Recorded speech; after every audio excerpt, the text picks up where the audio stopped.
Ժողովուրդ ջան, իրապես լավ լուրով ենք սկսում մեր այսօրվա զրույցը, որովհետև մեր երկրում տեղի ունեցավ դարի հրաշքը,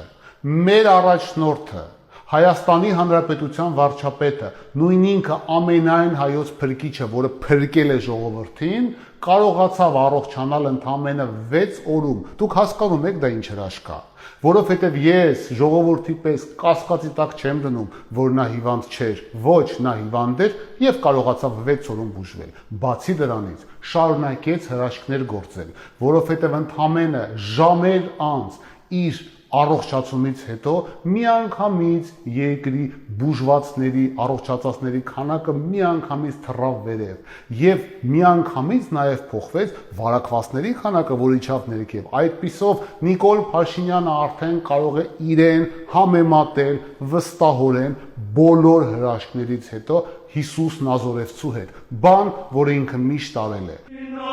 Եկեղեցում ենք գտնվում, ես ինքս ինչպես մեր Տեր Հիսուս Քրիստոսն էր սեր քարոզում, մենք քարոզում ենք սեր։ Մեր խնդիրն է, որ այս պետական պաշտոնյայի, այս իշխանի եւ բդեշխի բարդույթը փոխակերպվի Հիսուսի բարդույթ։ Ինչպես Հիսուս Քրիստոսը անդամալույցին ասել է վեր կաց եւ քայլիր, եւ ես այսօր ինձ իրավունք եմ վերապահում ասել հայ ժողովրդին վեր կաց եւ քայլիր։ Եվ այսուհետ ես կոչելու եմ Նիկոլ Փաշինյանին Նիկոլի Ջևանցի, որովհետև այո, նա մեր փրկիչն է։ Եվ ես այսուհետ չեմ վախենալու, որ Հայաստանի Հանրապետության ժողովուրդը խայտառակ ճգնաժամի արդյունքում մնալու է սոված, որովհետև հետևելով Հիսուս Քրիստոսին, նա դնելու է 5 հաց իր դեմ եւ բազմացնելով այդ հացերը կերակրելու է ժողովրդին։ Նա արդեն մի անգամ արել է, հիշում եք, երբ նա բազմացնում էր աշխատատեղերը։ Այո, ամեն ինչ հնարավոր է։ Եվ ես հիմա եմ հասկանում, գիտեք, ինչու է նա միշտ վտանգի ժամանակ փախնում մտնում Սևանի ամառանոցը։ Ոչ, նա չի փախնում, նա գնում է այնտեղ եւ քայլում է ջրերի վրայով։ Այո, բայց նա նաեւ հասկացել է, որ երբ ժամանակը գա, երբ ժողովուրդը իրեն վռնդի երկրից, նա չի կարողանալու իր քիչ, բայց հավատարիմ հետևորդներին իրեն հետ տանել, որովհետև մենակ ինքն է ուշտված այդ պարգևով քայլել ջրերի վրայով։ Եվ նա հիմա մեկուսանում է այնտեղ, պարապում է նոր հրաշքը, նա բացում է Մովսեսի պես Սևանը եւ այդպես նրանք բոլորով փախնելու են դեպի իրենց կիրթ եւ կառուցողական ընկերոջ մոտ։ Գիտեք, Հայաստանի Հանրապետությունը այսուհետ կարող ենք հանգիստ կոչել փրկիչ Նիկոլի Ջևանցու ֆեոդալ տարածք, որովհետև երբ դուք մենք ժողովուրդը գոռում էր մենք ենք տերը մեր երկրի, ժողովուրդը չգիտեր, որ իրականում իրենք ստրուկներն են Նիկոլ Փաշինյանի եւ ծառաները, որովհետև Նիկոլ Փաշինյանը կարողանում է մի օրվա ընթացքում փոխել Հայաստանի Հանրապետության կարևորագույն պաշտոնյաներին առանց նույնիսկ փորձ կատարելու բացատրել, թե ինչու է նա փոխել ԱԱՑ տնօրենին եւ նշանակել ոմն երիտասարդի։ Անհասկանալի է, թե ինչու նա այդքան թքած ունի ժողովրդի կարծիքի վրա։ Անհասկանալի է, թե ինչու է նա գլխավոր շտաբի պետին պատերազմող երկրի գլխավոր շտաբի պետին։ Երբ բանավոր արդեն թույլ էր տվել կազմակերպել իր որդու հարսանիքը, այնուհետև 1 օրում ազատում է աշխատանքից նույնիսկ չբացատրելով ինչի հանրությանը, այն ժողովրդին, որը բղավում էր մենք ենք տերը մեր երկրի։ Իսկ պատասխանը շատ պարզ է, որովհետև գլխավոր շտաբի պետը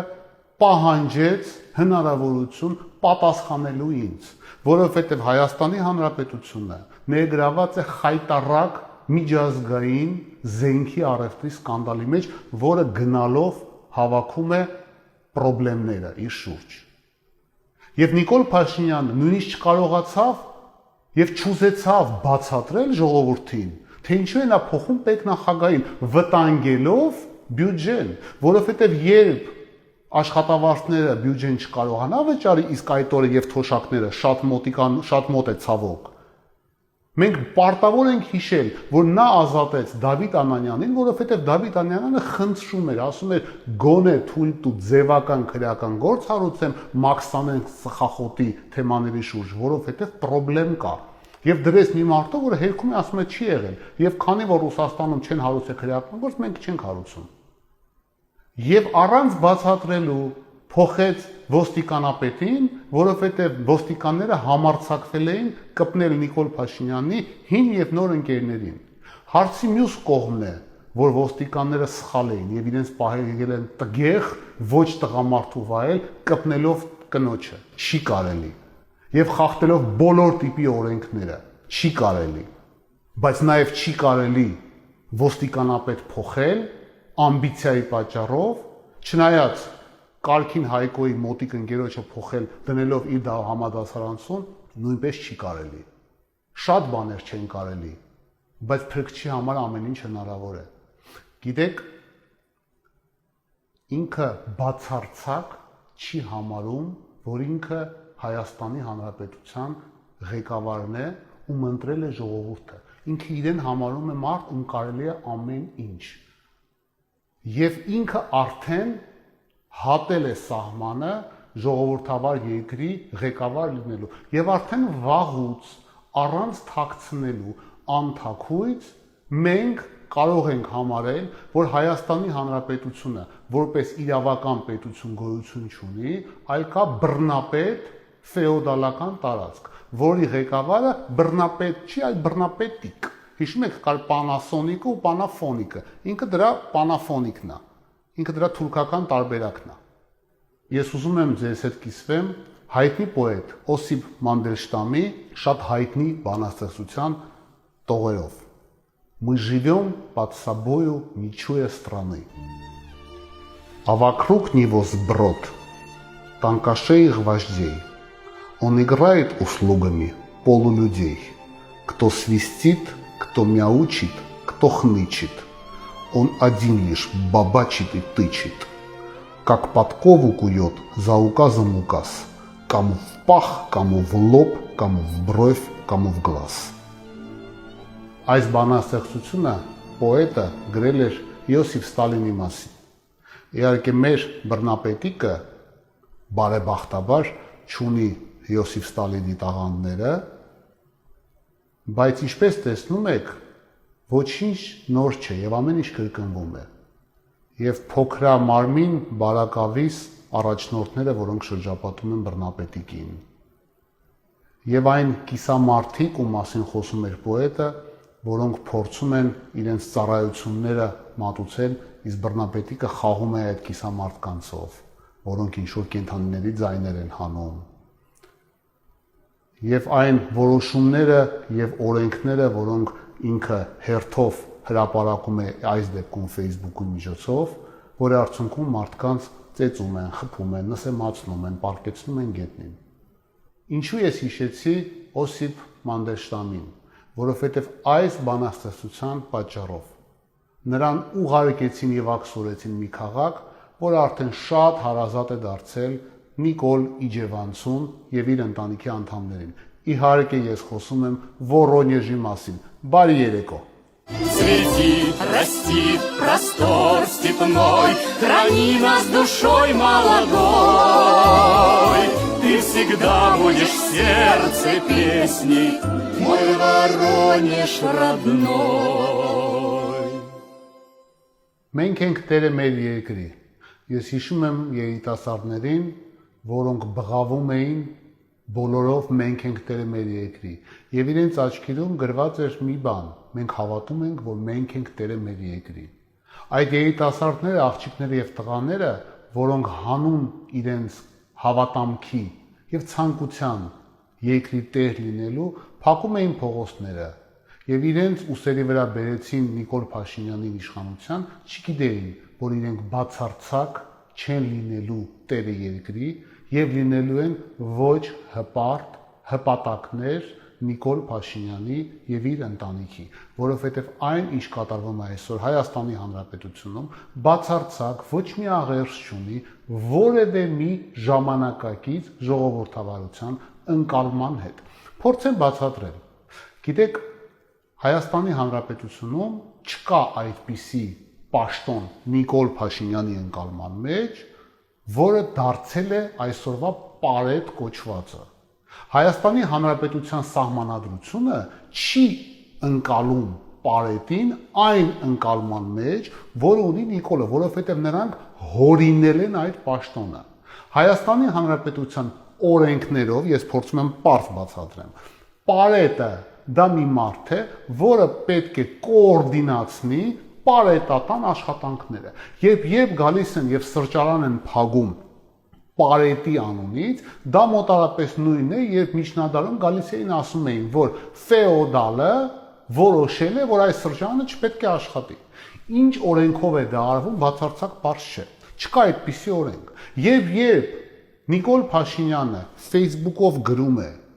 որ պարետի որոշումով կամ ինչ որ մեկի որոշումով մենք ժողովուրդը պետք է կրի դիմակ, ես կրկնում եմ, մի հատ կարևոր բան, ես չեմ դնում կասկածի տակ, դիմակը պետք է կրել թե ոչ։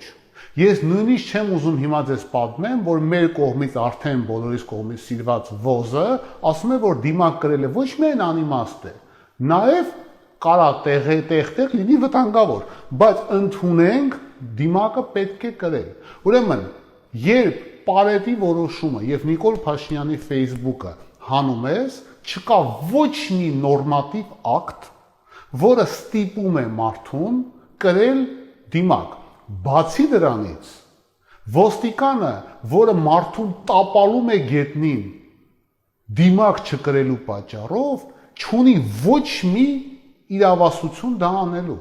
Ավելին ասեմ, չկա իրավունք մարդկանց տուգանելու դիմակ չկրելու պատճառով, որովհետև հիմքում չկա ոչ մի օրենսդրական բազա դիմակի պատմության համար, որովհետև այս մարդիկ վերաբերվում են Հայաստանի Հանրապետությանը որպես սեփական դուքյան, հավատացեք ինձ, դա այդպես է։ Նիկոլ Փաշինյանը Facebook-ում գրում է, որ դուք պետքա կրեք մասկա, եւ ոստիկանները մարդկանց տապալում են գետնին։ Ժողովուրդ, դուք հասկանում եք մենք ուր ենք հասել։ 37 թվին sense բաներ չեր արվում, որտեղ գոնե ձևական, բայց օրենքներ էին տակը դնում։ Մենք ենք տերը մեր երկրի, խնդրում եմ ինձ մի հատ կասեք, որ օրենսդրական բազայի հիմա է հիմնված, որ ոստիկանության կապիտանը ուղեկցում է օտար երկրից սնվող եւ ֆինանսավորվող օֆիցիալ հասարակական կազմակերպության ղեկավարին Հայաստանի Հանրապետության քաղաքացու մասնավոր սեփականություն։ Մի հատ պատկերացնեք աբսուրդը։ Դու ինչ ես հիմա ինչ ես ուզում ինձ անես։ Ես իմ տանը լավ եմ անում, դիմակ չեմ դնում։ Քեզ ինչ։ Կարող է պիտի գաս իմ տունն էլ ասես դու ինչ ես դիմակ չես դնում։ Սա հավասարեցված է, պարոն կապիտան, հավասարեցված է թե ոչ։ Ես ասում եմ, ես գնդապետ եմ ոստիկանության։ Ես շատ լավ գիտեմ ինչ եմ ասում։ Միջնադարում կար մի հատ օրենք, որը լատիներեն հնչում էր ius prime noctis, ավելի հայտնի, որ կարող ենք թարգմանել առաջի գիշերվա իրավունք։ Ֆեոդալները իրավունք ունեին առաջի գիշերը հարսի հետ անցկացնել։ Եթե վաղը չմիսօր Նիկոլ Փաշինյանը իր Facebook-ի միջոցով ասի, որ գիտեք ինչ, քանի որ դուք սաղը հպատակ եք, առաջի գիշերվա իրավունքը պետք է տալ ոստիկանապետին։ Այն պերսոնաժին հիշում եք ջղային դեմքով։ Եվ ինքը գա ասի, գիտեք ինչ, Facebook-ում է գրված։ Ուրեմն ես ձեզ հավաստիացնում, դա նույն լոգիկան է։ Նույն լոգիկայով, ու վերահսկելու է Սորոսի հիմնադրամներից մեկը, ոնց է ոստիկանապետը կատարում իր նոր պարտականությունը առաջի գիշերվա։ Մենք ենք տերը մեր երկրի։ Մենք մեր երկրի տերը չենք։ Ժողովուրդը մեր երկրի տերը չի։ Մեր երկրի տերը խելագար արտավազդն է, որը 2000 տարի հետո փախել է քարանձավից։ Նրա շղթաները կրծում էին կատաղած շները, եւ դարբինները գալիս եւ պնդացնում էին շղթաները։ Դարբինները ուշացան, եւ արտավազդը տիրացավ մեր երկրին, սերմանելով քաոս եւ օրենքների բացակայություն, եւ իր կատաղած շների հետ հարձակվեց հայ ժողովրդի վրա, հնարելով օրենքներ։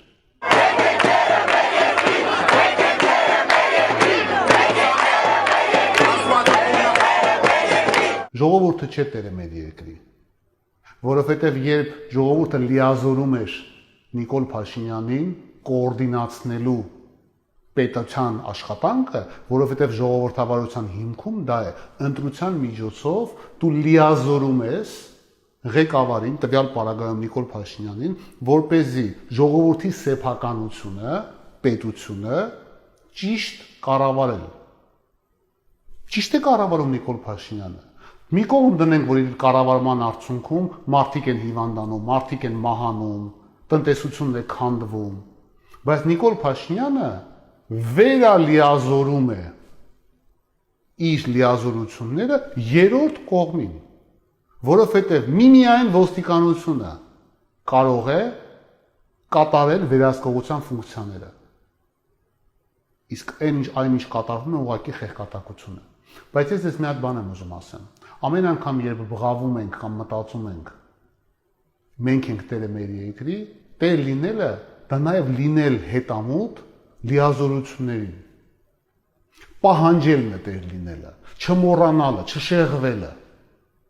Եվ այդպիսի մի դեպք էր նաև Ամուլ Սարը։ Գիտեք, ես ուզում եմ ձեզ պատմեմ Ամուլ Սարի մասին, իմ ընկալումների մասին, մի հատ հետաքրքիր բանի։ Ես հիշում եմ, երբ մարդիկ, բնապահպանները, ժողովուրդը տեր լինելու ցանկությամբ գնացին Հայաստանի Հանրապետության դե յուրե նախագահ Արմեն Սարգսյանի նստավայրի մոտ եւ փորձեցին պահանջել պատասխաններ Ամուլ Սարի վերաբերյալ եւ բղավում էին մենք ենք տերը մեր երկրի,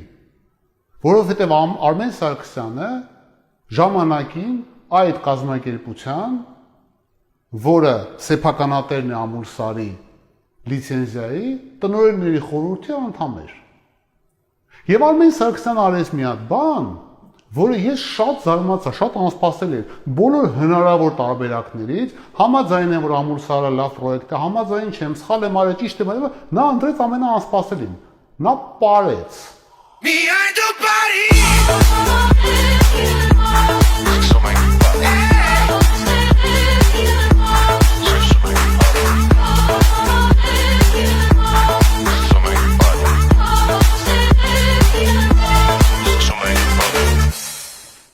Ես անկեղծ շշմած նայում էի, բայց ես ավելի շշմած էի այն մարդկանց վրա, որոնք դրանից հետո գնացին։ Ժողովուրդ ջան, դուք եթե տերն եք մեր երկրի, դուք գնացել եք պարելու համար այդ մարդու հետ։ Տենց են տեր լինում երկրի։ Ես չգիտեմ Նիկոլ Փաշինյանը ինչ արեց կամ ինչ անում Ամուլ Սարի հետ կապված։ Արդյունքում այնպես է խճճել այդ պատմությունը, որ բոլորը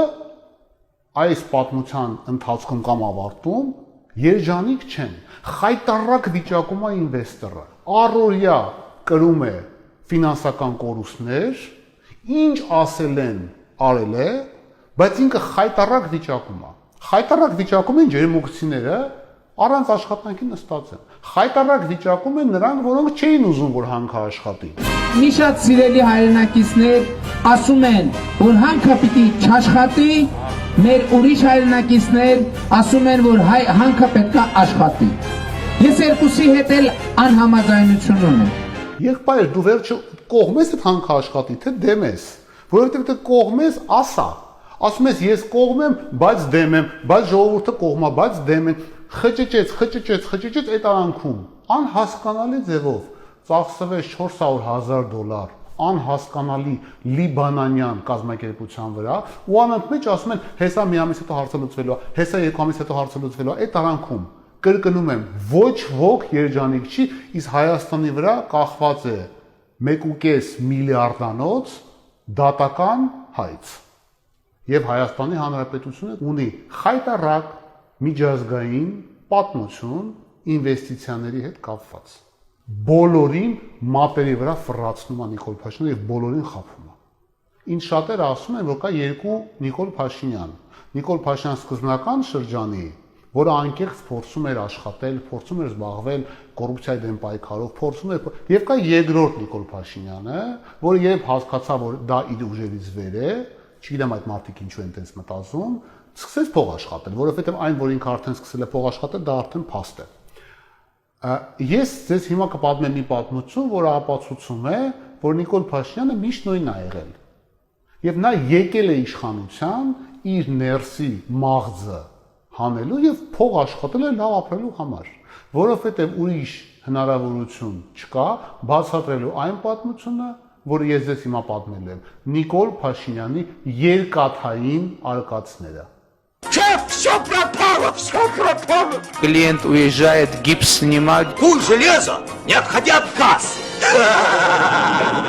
2018 թվականի մայիսյան հայտնի իրադարձություններից հետո, երբ ժողովուրդը իրենց ուսերի վրա բերեց Նիկոլ Փաշինյանի եւ Աննա Հակոբյանին եւ տվեց իշխանությունը, ժողովուրդը դեռ մտածում էր, որ ժողովուրդն է տեր այս երկրի, իսկ Նիկոլ Փաշինյանը եւ Աննա Հակոբյանը արդեն մտածում էին, թե ոնց արագ պետք է հարստանալ։ Եվ այդ process-ը նրանք սկսեցին ավելի կոնկրետ հուլիս ամսվա ընթացքում, երբ իրենք եւ իրենց ընկերները հիմնեցին հայտնի արդեն դարձած Քապ ընկերությունը, որը շատ հպարտ անուն ունի, որովհետև այդ հապավումը, ինչպես սեփականատերերն էին ասում, կարելի է բացել Քայլ Արա պրոյեկտ։ Ուրեմն այս Քայլ Արա պրոյեկտը, Քապը,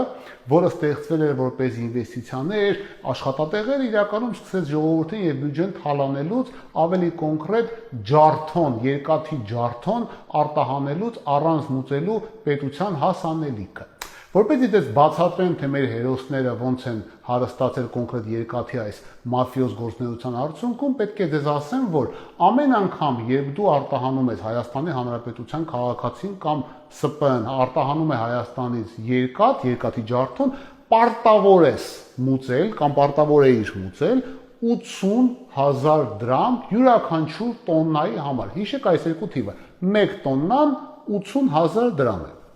Բացառություն կազմում է, երբ դու արտահանելուց ջարդոն ապացուցում ես, որ այդ ջարդոնը բաղկացած է քո իսկ արտադրության մետաղական թափոնից։ Հետևաբար, եթե դու ինչ-որ բան ես արտադրում մետաղից, որի արդյունքում գոյանում է թափոն, այդ թափոնը դու ասում ես, որ սա իմ արտադրության, Հայաստանի հայկական արտադրության թափոնից բաղկացած ջարդոն է եւ այդ ժամանակ, միմիջիայինի ժամանակ չես մուծում 80,000 դրամը։ Հիշեցիք դա։ Երկրորդ ինֆորմացիան, որը դες կհետաքրի, որ Հայաստանի Հանրապետությունում մինչև 2018, 19 եւ 20 թվականները մետաղի ջարդոնի արտահանման թվերը շատ փոքր էին։ Եթե ես չեմ սխալվում, 14 թվականին 200 տոննա էր, 2015-ին 0 էր, ըստ պետական թվերի եմ ասում։ 16 թվականի 280 տոննա էր, ամեն ինչ փոխվում է 18-19 թվականներին, երբ Հայաստանի Հանրապետությունից արտահանվում է ուշադրություն 50,000 տոննա մետաղական ջարդոն։ 50,000 տոննա մետաղական ջարդոն արտահանվել է առանց մուծելու 80,000 դրամը յուրաքանչյուր տոննայի համար։ Հայաստանի Հանրապետությունում Հայաստանի Հանրապետության վարչապետ Նիկոլ Փաշինյանի գլխավորությամբ եւ իր տիկին Աննա Հակոբյանի գլխավորությամբ, որը ինչպես արդեն գիտենք, անձամբ կուրացիա է անում Women տիկին Ներսիսյանի միջոցով Հայաստանի մաքսային եւ հարկային ծառայությունը գործում է մաֆիա, որը թույլ է տվել Հայաստանի ժողովրդին թալանելու ավելի քան 50,000 տոննան, եթե բազմապատկում ես 80,000 դրամի, ստանում ես 4 միլիարդ դրամ։ Դուք հասկանում եք, չէ՞, սա ինչ է։ Սա արդեն ուղիղ թալանի, ուղիղ ապացույց է։ Այդ 50,000 տոննայից եկեք հասկանանք մի հատ պայմանագիր 7,000 տոննան։ Ուրեմն 7,000 տոննան նրանք արտահանել են Ռուսաստանի Դաշնություն։ Եվ ոնց են մաքսայինին համոզել, որ դա հայկական ծագում ունեցող ջարդոն է, ուրեմն գնել են դա 4 անհատ ձեռներեցից, Կոտայքի մարզից, որոնք իբր թե ունեն արտադրություն եւ գոյացրել են 7,000 տոննա մետաղական ջարդոնը։ Եվ դրա համար Հայաստանի Հանրապետության առևտրի պալատը տվել է համապատասխան թղթեր։ Դուք հասկանում եք, չէ՞, որ սա արդեն մաֆիա է։ Սա արդեն մի կենտրոնից մի քանի փաստորեն պետական մարմինների ներգրավվածությամբ սկսվում է մի գործընթաց, արվել է մի գործընթաց, որի արդյունքում 4 միլիարդ դրամ Հայաստանի Հանրապետության ժողովրդի գրպանից մտել է Նիկոլ Փաշինյանի եւ Աննա Հակոբյանի գրպանները։ Ժողովուրդ, Հայաստանի Հանրապետությունից արտահանվել է Նիկոլ Փաշինյանի կառավարության օրոք, պաշտոնավարման օրոք, մինչև այդ չի եղել, մի անգամից ասեմ, որ չասեմ, մինչև այդ էլ ա եղել, մենք ուղղակի չկարողացանք այդ սխեման փակել, չի եղել մինչև այդ, կարող եք թվերը նայել, 50,000 տոննա առանց վճարելու պետական տուրքը։ Մեկ շաբաթ ժամանակ, որպեսզի ասվի, որ այդ իրականություն է, մեղավորները սրանք են, որտեղ սա թղթերը կա։ Եվ ես ուզում եմ եզրափակել մեր այսօրվա զրույցը վերջի կետով, թե ինչու եմ ես այս ամենը անում, որովհետև ամենամեծ հարց, ամենահաճախ հնչող հարցը, որ ես տանում եմ, ինչու ես դու այս ամենը անում, ինչ ես դու ուզում, եւ ես դրան կպատասխանեմ։ Ես ուզում եմ, որ իմ երկիրը չքանդվի, բան, որը տեղի է ունենում այսօր։ Ես ուզում եմ, որ մարդիկ անտերության պատճառով չմահանան, բան, որը տեղի է ունենում այսօր։ Ես ուզում եմ, որ իմ երկրի ղեկավարը չբանակցի թշնամու հետ գախնի բոլորի մեջքի հետևը հող հանձնելով, բան, որը տեղի է ունենում այսօր։ Ես ուզում եմ, որ մարդիկ օրեցօր ավելի վատ չապրեն, բան, որը տեղի է ունենում այսօր։ Որովհետև ես ուզում եմ հանգիստ քնել, բան, որը ես միշտ արել եմ, որովհետև ես իմ սխալներով, իմ անցած ճանապարհով միշտ քնել եմ մաքուր խղճով։ Եվ ինչպես ես եմ նայել հորս ու պապերիս աչքերին, տենց էլ ես ուզում եմ, որ իմ որդին, իմ աղջիկը եւ իմ թոռները ապագայում նայեն իմ աչքերին։ Ես չեմ ունեցել եւ չունեմ ամաչելու բան։ Իսկ հիմա ես ունեմ անհանգստանալու բան, որովհետեւ ես տեսնում եմ, թե ինչ վիճակում է գտնվում իմ երկիրը եւ օրեցօր ուր է գնում իմ երկիրը։ Գիտեք, ժողովուրդը մտածեց, որ նրանք, ում ինքը լավ ճանաչում է եւ ունեն անցյալ, ավելի վատն են,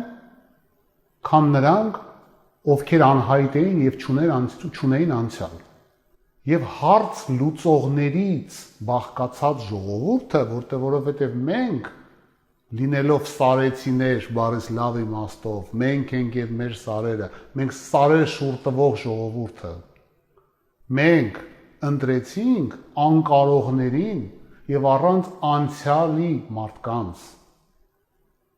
Մենք ընտրեցինք մարդկանց, ովքեր երբեք ոչ միտեղ չեն աշխատել։ Իսկ երբ աշխատել են արտասահմանյան ինչ-որ անհասկանալի ֆոնդերում։ Իսկ իրանց գլխավորում է մի մարդ, որը միակ աշխատանքը, որ արել է օֆիցիալ, դա շորթել հարուստներին հերհուրանքներ չտպելու պայմանով, որտեղ դա է եղել Նիկոլ Փաշինյանի գործը եւ դա է նա անում հիմա։ Ուղղակի դրան ավելացրել է նաեւ պետական թալանը։ Ես չգիտեմ ինչու, բայց նույնիսկ այդ սահմանը, որը ես համարում եմ ամոթալի, հների եւ նորերի, անհասկանալի է գնում։ Եվ պարզվեց, որ անցյալ ունեցող մարդիկ վատն են եւ հինն են, բայց կան բացառություններ։ Եվ ես չեմ հասկացել, օրինակի համար, ինչու ՀՀԿ կառավարության անդամ Ատոմ Ջանջուղազյանը նոր է, իսկ օրինակի համար Ռոբերտ Քոչարյանի վերահսկողության ծառայության ղեկավար Ֆելիքս Ցոլակյանը հին չէ եւ նույնպես նոր է։ Ինչու օրինակի համար գեներալ Արշակ Կարապետյանը, ով ձախողեց իր պարտականությունները ապրիլյան պատերազմի ժամանակ, դարձավ նոր եւ Նիկոլ Փաշինյանի սրտի գեներալը, իսկ գեներալներ Սեյրան Օհանյանը եւ Յուրի Խաչատուրովը, որոնք պատվով կատարեցին իրենց առաքելությունը պետության եւ ժողովրդի դեմ եւ հետ շպրտեցին թշնամուն, հին են։ Ով է որոշել, որ Զորաբ Մնացականյանը նոր է, իսկ Էդվարդ Նալբանդյանը հին է։ Ով է որոշել, որ Դավիթ Տոնոյանը օրինակի համար նոր է։ Այդ ինչ է։ Ես երբեք չեմ բաժանում մարդկանց, անջրպետներ չեմ դնում։ Բայց այսօր ես մի հատ անջրպետ դնելու եմ։ Վերջում։ Մարդիկ կիսվում են երկու մասի՝ կարողները եւ անկարողները։ Մենք կարող ազգ ենք եւ կարող մարդկանցից բաղկացած ժողովուրդ։ Եվ Հայաստանի քաղաքացիները կարող մարդիկ են։ Մենք միշտ ենք հարց լուծել։ Մենք հարց լուծելով երկիր ենք կառուցել։ Մեր պապերը Ռուսաստանում, Մոսկվայում հարց լուծելով մետրո են կառուցել, օդանավակայաններ են կառուցել։ Դրա մասին կան բազմաթիվ լեգենդներ, իրական պատմություններ։ Ատոմակայան են կառուցել։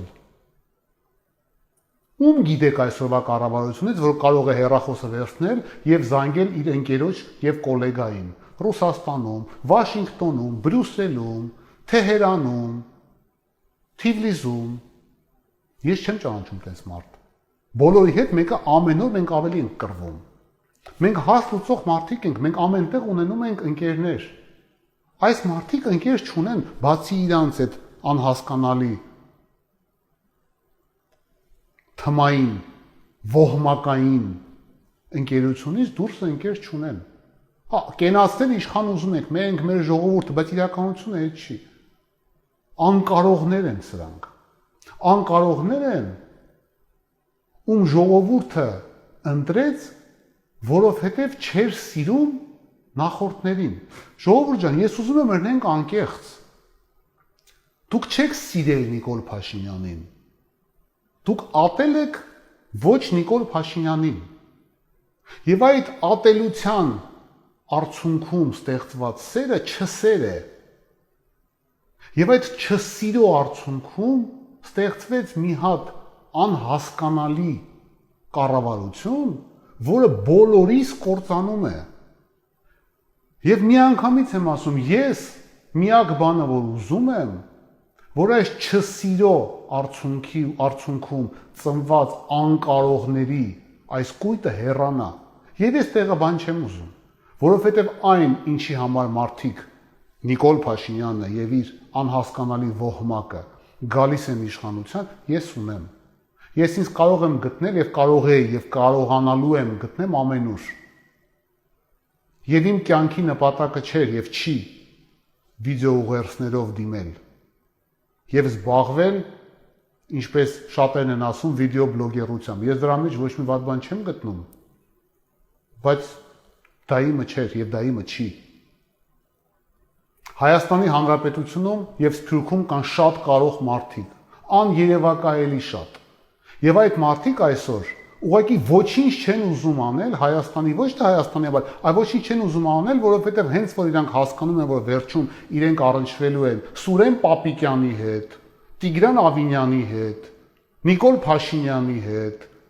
Կարքին Հայկոյի հետ, երբ որ ինքը ժամանակ է գտնում ու ինքնամեկուսացումից դուրս է գալի։ Այդ մարդիկ ուղղակի ասում են հեռու, եւ ես նրանց հասկանում եմ։ Հայաստանի Հանրապետությունում կան կարող բիզնեսմեններ, որոնք այսօր դարձել են թիրախ։ Նույնիսկ եթե նրանք փորձել են կամ պայմանավորվել են, բայց նրանք դարձել են Փաշինյան Հակոբյան ընտանիքի ճորտերը, ստրուկները, որոնք ստիպված մուծվում են հիմնադրամին եւ ոչ հիմնադրամին, որպեսզի դառնան նոր։ Հիմա Նիկոլ Փաշինյանը եւ իր ստիկայսրությունը զբաղված է տարածելով, որ ես այս ամենը անում եմ,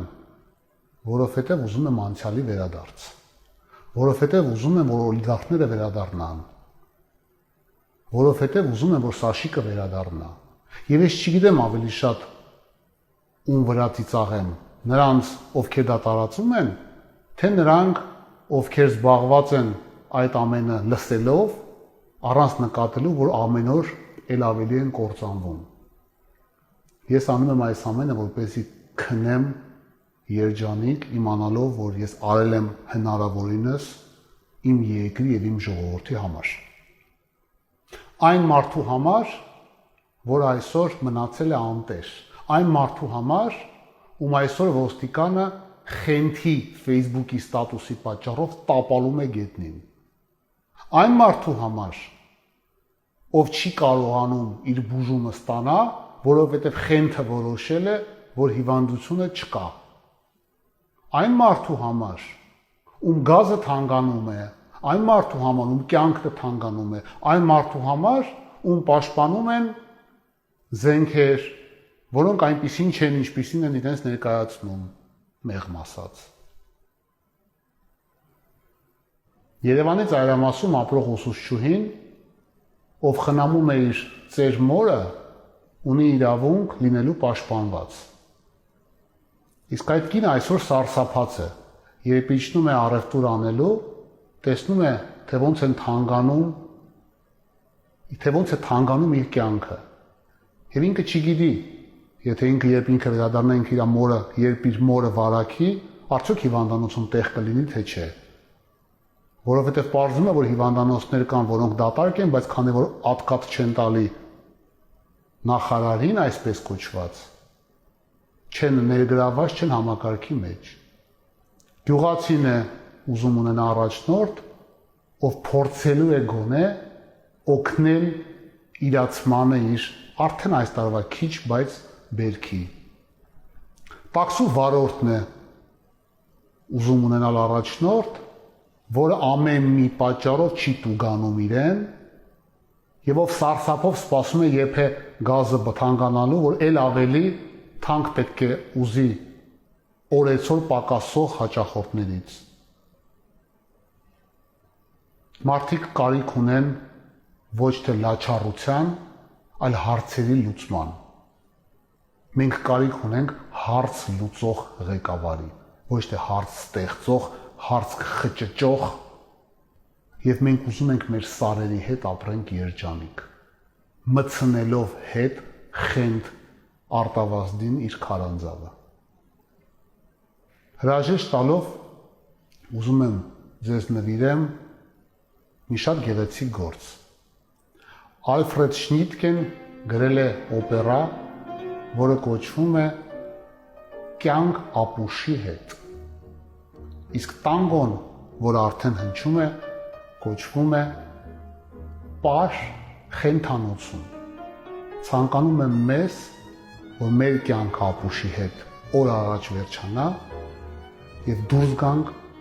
այս խենթ պարից։ Լավ եղեք։ Thank you.